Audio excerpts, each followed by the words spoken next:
சோதனை வேணுமா வேணாமா?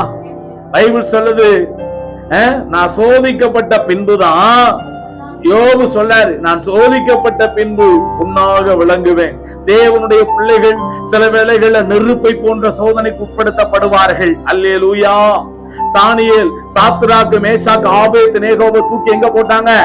அக்கினி சூளையினுடைய நடுவிலே போட்டார்கள்.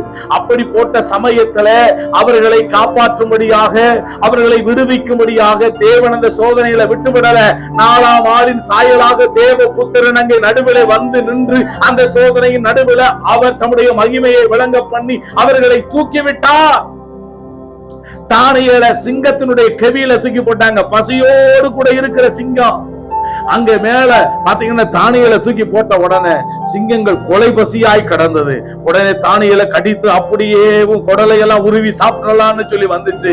ஆனா கர்த்தர் தம்முடைய தூதனை அனுப்பி சிங்கத்தினுடைய வாய கடிக்காதபடிக்கு அதனுடைய பற்களை ஆண்டவர் கட்டி போட்டார்.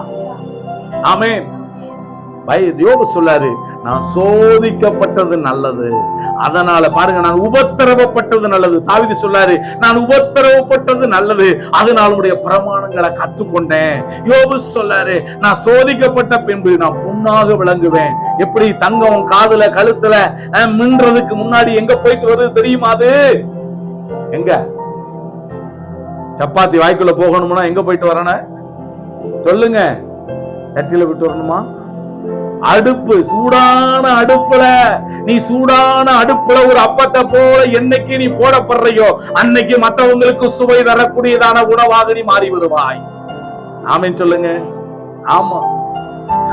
பைபிள்ல யாக்கோபுல பாக்குறோம், சோதனைய சகிக்கிற மனுஷன் பாக்கியவான், அவன் உத்தமன் என்று விளங்கின பின்பு கர்த்தர் தம்மிடத்திலே அன்பு கூறுகிறவர்களுக்கு வாக்குத்தத்தம் பண்ணின ஜீவகிரீடத்தை பெறுவான். சோதனை வந்தா உனக்கு ஜீவகிரீடம் இருக்கியா?